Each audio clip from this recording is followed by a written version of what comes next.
How are you?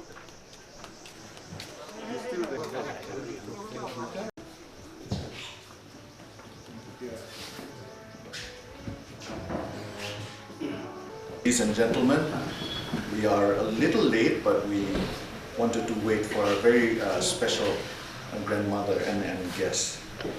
Yes. But I want to welcome you to this very special event, a small event, but very special event for us.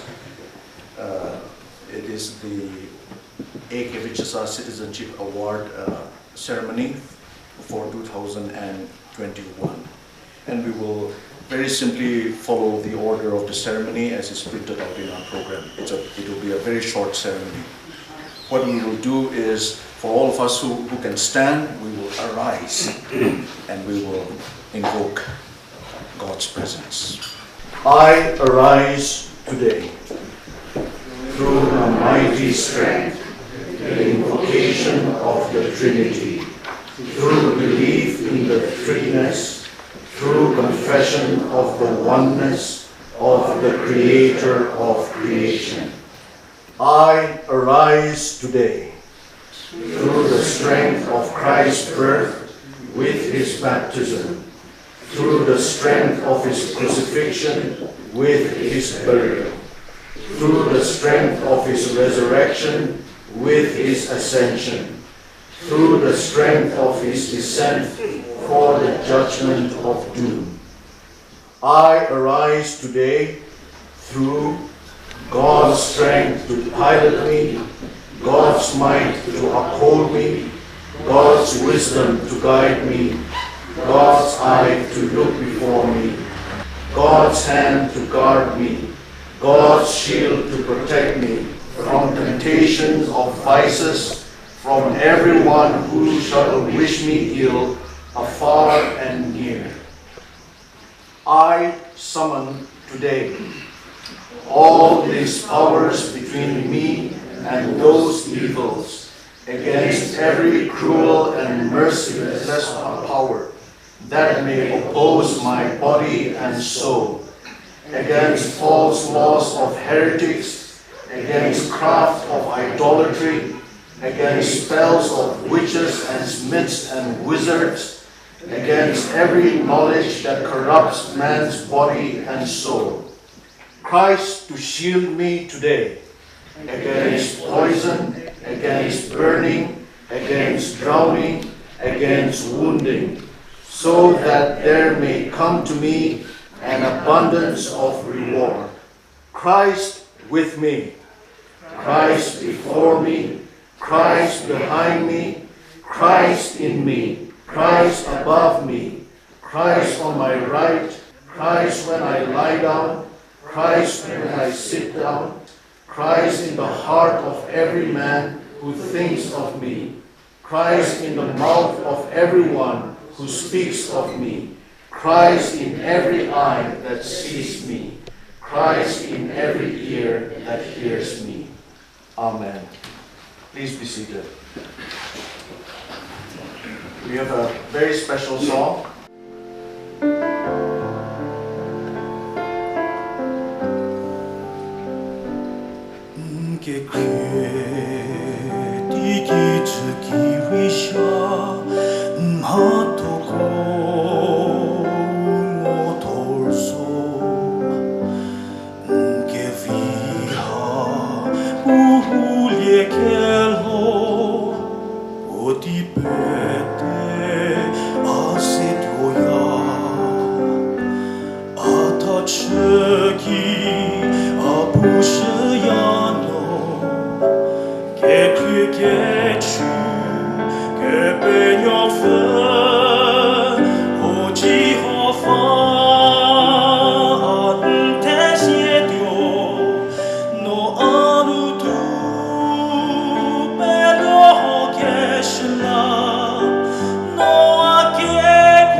che cuo pete chi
Wonderful. Bijo, Nico. To introduce the award and say a few words about this very small foundation, we have asked A.Kevichusa, grandson of A.Kevichusa. Thank you. Good afternoon to all of you. The booklet that has been prepared about the Citizenship Award, I think the third paragraph embodies everything that I am supposed to say here today. Let me just read it out. The annual A.Kevichusa Citizenship Award is instituted by the foundation, that's the Kevichusa Foundation, to celebrate and promote the ideal of citizenship. KCA will annually recognize an indigenous individual or group of Nagaland that has consistently championed, demonstrated, and embodied the ideal of citizenship and unwaveringly sought the common good of the people of Nagaland or collective sections and constituencies thereof. The ideal of citizenship changes with the context of government which it refers to. But here we are talking about, in our context, we are talking about freedoms guaranteed by the representative democracy that we are in. And that is what brings us to today's context and the context in which this award is being given to various individuals in the past and today's recipient also. And that is that representative democracy that we live in today has given us so many freedoms and so many rights that we forget our obligations and our duties. Individuality that comes about from these freedoms is leading to a selfish and a fragmented society, I would say. And so I want to come to a definition of a good citizen, which I hope you agree with me, and as someone who is not only concerned with his or her personal benefit, but also feels a moral obligation to contribute to the common good. So for me here, the moral obligation is very important because it transcends the physical requirements, it transcends personal requirements, and goes to a somewhat altruistic vision of what people can contribute and what, unselfishly someone contributes not for his personal gain, but for common good. And that also brings us to how this award was constituted in the beginning. When we were thinking about initiating such an award and as part of the Kevichusa Foundation's works, some people may have thought, and actually it was within us also, we thought that it might be a bit pretentious to give such an award. We also thought jokingly that maybe we might run out of awardees in a few years. Because our Naga society has become so very cynical And but once we started the work of identifying and trying to locate worthy recipients, we found that we had a pretty long list, and the list also keeps on growing. I'm sure we may not be able to honor everyone that we feel should be honored, because as we came to know, once we started digging, that there are a lot of unsung heroes, and there are a lot of people who have an undeserved reputation for fighting against the current social norms maybe, and some of our awardees may not always be yes men. They have fought, they have brought about changes through their efforts. And so lastly, I also want to bring to you the idea of a good citizen and the difference between a good citizen and a good man. A good man is someone whom we all agree with, someone who agrees with us in everything. But a good citizen, he or she fights for an ideal that transcends narrow thinking and selfish thinking. So we have been lucky enough to find so many individuals to recognize. And for us, we feel that recognition is very important to spread the message, not just of the recipient, but also the fact that, yes, there is a group here who is recognizing this kind of work, and we hope to inspire other people also to come up, to follow in the footsteps of the recipients, and also to come up with their own efforts to recognize good citizens in our society. Thank you. For this event, we have invited a very special guest, whom we call the chief guest. She is the Special Secretary to the Government of Nagaland, with the Department of Education. And we are very grateful to you, ma'am, for gracing this occasion with your presence. We really feel honored that you are here. We want to give her time to say a few words to us. Please welcome Mrs. A.Kevichusa. Let's give her a hand. Thank you, Chairperson, for the day. Respected members of the A.Kevichusa Foundation, the elders present here, ladies and gentlemen, good afternoon to all of you. Indeed, it's a privilege for me, it's an honor for me to be invited to this function and to give away the award. I had not come here to speak. I was not prepared to speak, nor did I knew that I was the chief guest for this function. I'm grateful to all of you for giving me that honor, and I'm humbled that I'm part of this legacy of the A.Kevichusa Foundation. As already shared by A.Kevichusa, and also seen from the booklet, late A.Kevichusa was a pioneer in many fields, in education, civil service, politics, social service. And it's befitting that today's award, this year's award, Citizenship Award, is going to an educationist, a person who has worked for promotion of education despite the challenges, a person who has worked to bring about common good for the people. We are all aware that education is a tool for social advancement, for empowerment, economic advancement, a tool to bring social justice and empowerment, and also scientific advancement.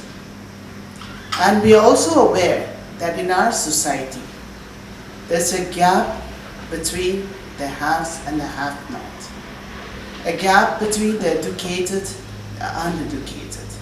the economically empowered and the not empowered. And education is the tool which will help us to bridge this gap. So we are grateful that we have people like our recipient for the award today who are working towards common goods, to bridge this gap between the educated and the not educated. Only when everyone is educated, only when everyone is socially empowered, economically empowered, then we have a progressive society. Right now, education, since I'm from the education department, I'll speak a little about education in our state. Education is in doldrums when you talk about government institutions. We all know that in the past, our leaders, our pioneers, they studied from government schools. Then the infrastructure was not good. But it was the dedicated teachers, the committed teachers, who molded them, who nurtured them to become pioneers, leaders. Because of the quality of education which was imparted to them. And even today, it is possible, despite the challenges, despite the difficulties, if we are committed, then we can bring about change.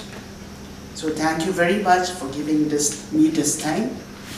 And in the coming days too, we hope that we'll all be working together for the upliftment of the people to bring about quality human beings, human resources.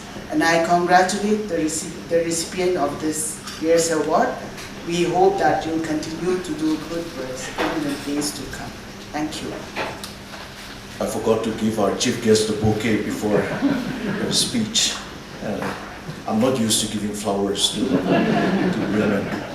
I'm grateful that my wife reminded me of the bouquet. Perhaps she's reminding me indirectly to give her bouquets every now and again. Anyway, thank you, ma'am. Well, now it is time to introduce the recipient. It really will not be a surprise as such. But as you can read a little bit about the award, I'll just add another paragraph or so about the award. I just want to add that the award is not necessarily to be given to a prominent public personality, but can also be given, and I'm sure, God willing, will be given to little-known individuals or groups who are working silently and faithfully under the public radar, as it were, and away from the media glare.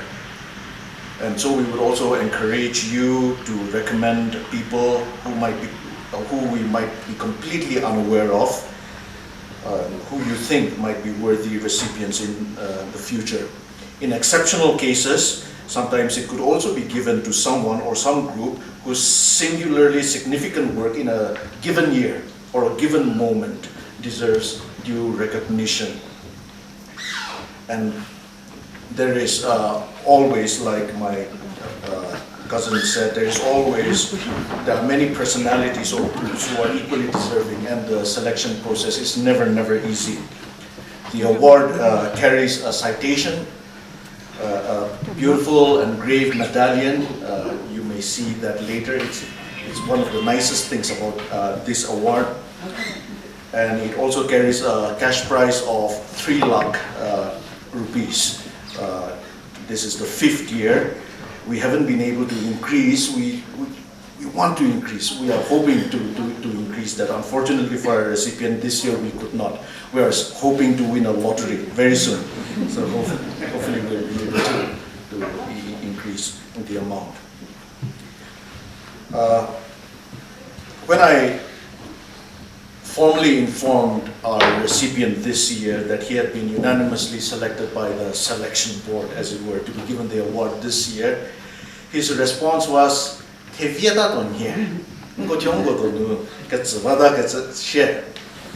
English it would be something like, would it not be awkward to be giving the award among ourselves? In response, I told him, we don't want to make the same mistake that the fellow men of Jesus made. Jesus, when he went to his own hometown, he did not get a good reception or honor, and he said a prophet is always honored in other hometowns except in his own hometown and except by his own people. And so I told him we don't want to make that same mistake that people made with Jesus. I've known the recipient since I was a little boy. He used to come to our home fairly frequently, and our families, we knew and we have known one another very well. I've also worked with him on a number of occasions, or under him rather, on a number of occasions. And if you look, as I thought about his life and his life worlds, I realized that he inhabits and traverses three distinct worlds. These worlds are, to most of us normal people, these three worlds are very tightly compartmentalized and differentiated and dichotomized, and these boxes are not open to one another for the vast majority of us, but not to him. The first world or life world that he inhabits is the educational world, as our chief guest has alluded to. But even in this educational world or educational field, he has not really been boxed. He has been a bit of a maverick of an educationist, and he has straddled different worlds. First, he started off in school education and as an educator of school children. He served as an assistant teacher between 1973 and 1990. He worked in the educational world from 1973 to 1998. First as an assistant teacher in Baptist English School, then as a principal, and then as an administrator in Baptist English School. He also served as the president of the All Nagaland Private Schools Association for 3 terms in the 1980s and the 1990s. And during his time, Baptist English School, in Baptist English School, he was instrumental in building the school in many ways. But if he was instrumental in building Baptist English School, or if he was instrumental in his role in BES, in his next avatar or incarnation, he was indispensable. He reincarnated as one of the founders of the Shalom Bible Seminary and served as the first projects officer from 1996 to 1998, and then as principal from 1998 to 2007, and then as president and CEO from 2008 to 2012. And anyone who knows anything about Shalom Bible Seminary will vouch to the fact that, humanly speaking, Shalom Seminary would not be there, let alone be what it is as a premier theological institution. Shalom Bible Seminary would not be there without his leadership, or indeed his servanthood. I've often said that there should be something that should be instituted or engraved in Shalom in his honor, not because we want to idolize him or anything, but because I also believe that God does appreciate our honoring one another. But of course, those decisions are beyond my remit. Then from 2015, he had another incarnation or reincarnation. From 2015, he has been the director of operations for the Northeast Christian University, a newly founded university. And he was one of the founders of that university. And since his involvement with the university, what we now call NECU, especially in the development front, the university has really been gaining traction and momentum, and it is growing, although it is still in its very much its incipient stages. He has also served as a trustee of one of the most reputed institutions in South Asia, called the Southern Asia Institute of Advanced Christian Studies in Bangalore, and he has been a trustee there from 2010. I've spoken a lot about him, but that is just one world that our recipient inhabits. The other world that he inhabits, or the other cap that he wears, is the religious or the church world. He himself studied theology and has worked under the ABCC throughout his career or ministry. Right now he's working under the CBC NEI. And he has also been very deeply embedded in his local church, Union Baptist Church, serving as a deacon and also as a chairman of the deacon board, and now as an advisor to the church. He has also been president of the Kohima Field Baptist Fellowship for the last 20 years. That's his second life world. The third life world that he inhabits is the social, community, and public world, the real world, the world. And he has served as the president of the Postgraduate Students Union in Nehu, served as the chairman of the NBCC Peace Committee, a very difficult work. He has also served as the president of the Konoma Rafano Nagaland for 2 terms, and he has also been actively and very personally been involved in the clean election campaign in Nagaland, a desperate need. He also has a number of degrees. He has a Bachelor of Arts from Kohima College and 3 master degrees, one from Union Biblical Seminary, one from Nehu, and one from the Philippines. 3 master degrees, triple master. And he has been married to, I won't mention the name since I have not mentioned his name. He has been married to his wife since 1985. And they have 3 adult children and 1 grandson. As I thought about him, I was reminded of a book called Culture Care by a very well-known Japanese-American artist and intellectual called Makoto Fujimura. In his book, Culture Care, Makoto Fujimura, he proposes that just as there is a very intentional, global, and deliberate movement all over the world for creation care, we must also start intentional, concerted efforts and movements for culture care, social care. Because in our world, culture is eroding and hemorrhaging rapidly. And Fujimura, this Japanese thinker, he also says in this book that people who show the way in culture care and social care are usually what he calls mekstapas. You will never have heard of this word. I've never heard of this word until I read this book, Culture Care. He calls them mekstapas, M-E-A-R-C-T-S-A-P-A-S.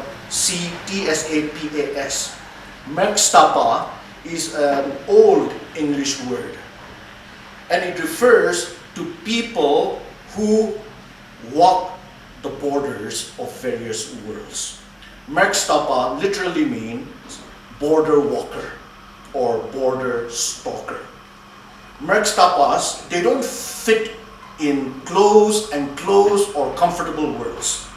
They do not live in the center of their camps, but they live in a chosen state of semi-exile. They explore creative possibilities and push usual boundaries.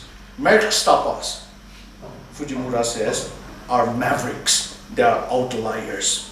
And he says, it is mekstapas who show us the way of new possibilities in a society. And our recipient today is a mekstapa of sorts, a border walker, a border stalker. Even though he inhabits different worlds, he is not comfortable in one world, and he will not fit in, and you can't box him in. But he has shown us that things can get done, things can be done better, and done very well, if we just do it. And I've often said that whenever God had anything important to do in this world, he has always used human beings, right from Adam to Moses to Abraham to Joseph, and on to Ruth to Esther, right down to Jesus. God himself came down as a man. When God had anything important to do in the world, he called and commissioned humans to do that work. I suppose it could be said of our recipient that when God had some important things to do in Nagaland, he sent our recipient to do his work. I once heard our recipient say of me, pointing at me, he said, these people, and we know each other very well and we tease each other very well. And he said, these people, they just earn their living talking. And it's true. I just talk. Maybe a little bit like God, I talk. Things get done. Yeah. But I'm a Muk Bahadur. I'm very happy to grant that. But our recipient is a Kam Bahadur.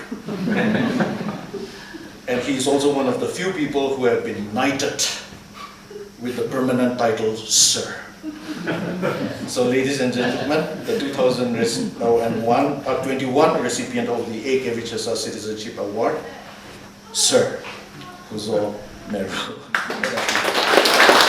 I will ask my cousins to please come and help, and to give away the award, we have asked our chief guest and a very special guest, Dr. Diato, to give away the awards.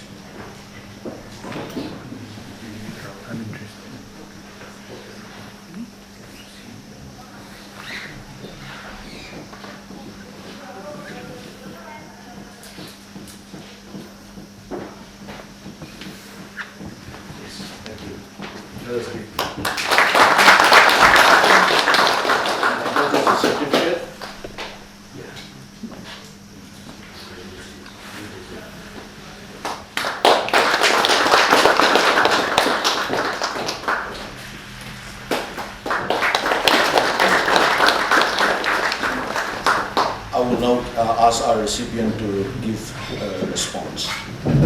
Say whatever you want. We're here to listen. I want to thank Dr. A.Kevichusa for the most generous and kind introduction of someone who has the same name as mine. In fact, that's above and beyond me, and we have added so much masalas, and maybe Raja masala as well. Too hot for some of us, but thank you so much. I stand here today grateful and humbled by the immense honor that has been bestowed upon me. And it was on 26th of September 2021 that I received an email from Dr. A.Kevichusa informing me of the award.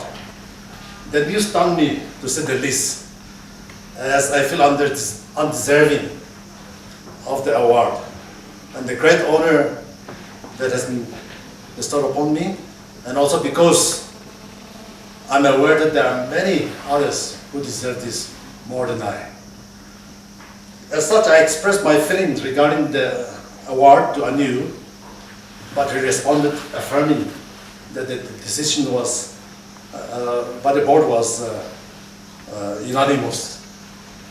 So all I could do was to accept with gratitude that which was very graciously considered in my favor.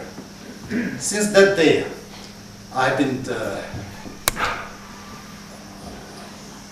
thinking and retrospecting on my life and reflecting on God's great faithfulness through all ups and downs. And I'm reminded of all the exceptional individuals who have impacted my life for the better.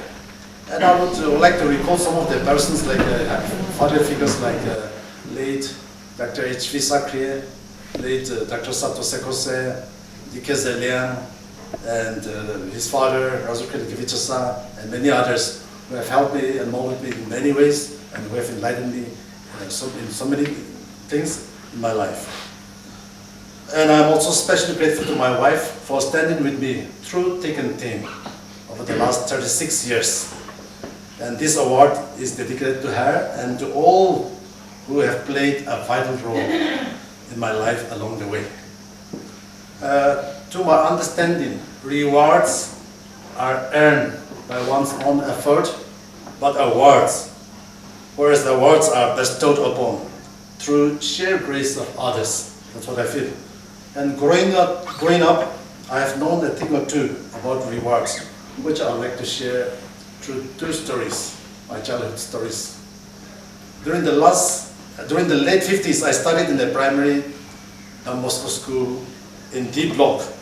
Many of you may not be aware of this. D Block, which was started by an Italian father, and in the rented building of this late Levi Zele. Every year, on the result declaration, the attractive prizes were displayed, and merit students were given the privilege to choose one as their reward. And I was able to pick a toy truck, a beautiful container, and a pullover during the years that I was there. And I would say that the toy truck was very sturdy one. I could literally stand on it. So I enjoyed it for a long time with that truck. And the container, the beautiful container, was deceptive to some extent. It was so beautiful, and I thought there were some delicious sweets inside, but I found it to be empty. And the pullover was oversized as well, and that has to be given over to my elder brother. But I enjoyed the school because every day during the recess time, students have to queue up and stretch our palms so that we get a teaspoonful of milk and a cup of water. And that's how the Italian father will love us, and all the prizes, even the powder milk is from Italy. So that is the thing that I enjoyed in my life. And that I consider as rewards. The second story is about the time I was studying in ME school, Nagaland, Kohima. And in those days I liked the graded division, LP school, UP school, ME school, and high school. These days I think we have changed this nomenclature. So the second story is about my schooling in that Nagaland school. I was in class 6 when the government recognition of the upgraded school was pending, subject to good academic result. As such, our headmaster motivated and challenged us with a sum of ₹100 that whoever could get the first division would be given this award. And in those days we have even class 6 board exam. So in the board exams we were motivated to do our best so that the schools would get recognition. And I was fortunate enough to beg the case prize, while the school got the needed recognition from the government. And I was further rewarded in the form of a merit scholarship of ₹20 per month from class 7 till class 10. And that was a tremendous help to me, because as one coming from a poor family, this scholarship has been a great help. I bought my table and chairs, study table and chairs I didn't have earlier, and that was the first time I had this table and chair. I bought my cotton quilt, blanket, mattress with that money, and many other clothes. And for the first time in my life, I bought a leather shoe while I was in class 10 with that money. So I'm grateful for those scholarships that I could avail. Now coming to awards. This is unfamiliar territory as far as I'm concerned, and this makes this whole experience all the more humbling. Who would have thought that a white-eyed 4 or 5 years old boy from an obscure family visiting the A.Kevichusa's residence in Mission Compound, Kohima, during Christmas, and getting his first taste of delicious cake would one day be a recipient of this prestigious award. And I would say that that too is, this too is something to coincidence, because now we are just a few weeks ago away from this Christmas, and so this is something exciting that I'm excited about. So my sincere thanks goes to A.Kevichusa Foundation for encouraging me with this kind gesture and encouraging me to go the extra mile in the service of the King. I consider this award as a very significant milestone in my life. And I would also like to declare that the cash component of the award will go towards a gospel ministry project and also a road improvement project. May God continue to bless the family and use the A.Kevichusa Citizenship Award to bless and encourage many more individuals in the years to come. To God be the glory. Thank you. Thank you, sir. We have now come towards the end of the ceremony. I just want to propose a vote of thanks. I want to thank, first of all, I want to thank God for graciously giving us this good time. To Him be the glory. We want to thank the Alder retreat, the managers and the owners for graciously hosting this event. Thank you very much. We want to thank Yevesa for your sound system. We want to thank the press. Thank you for the last 5 years. You have always very generously given us very good coverage, and we want to say thank you to all of you who are here from the papers. I believe we also have a TV channel being represented here covering this event. So thank you. We want to thank all of you for coming and gracing this occasion. Thank you very much. We have prepared a beautiful, it's not really lunchtime, but yeah, meal for all of us. So please do stay back and partake of that meal. And we pray, O Lord, that you will bless us and bless the work of our hands, Lord, whatever it is that we are doing. Thank you.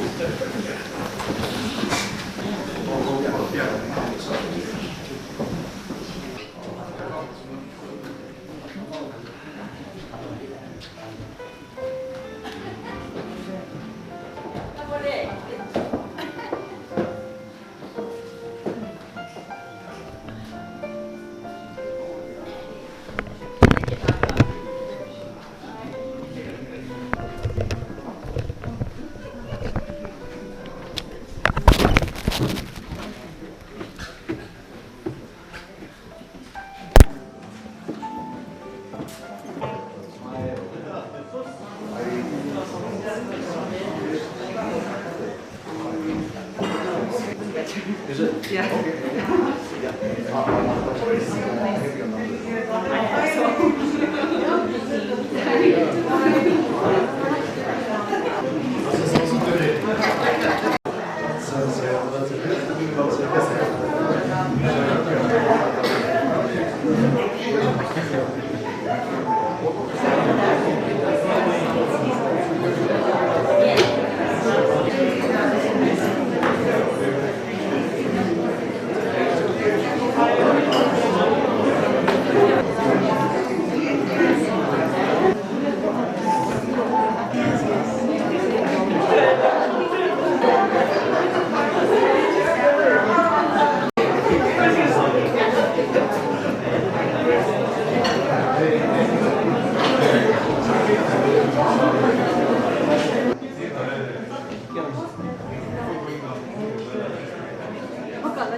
Looking forward to meet you.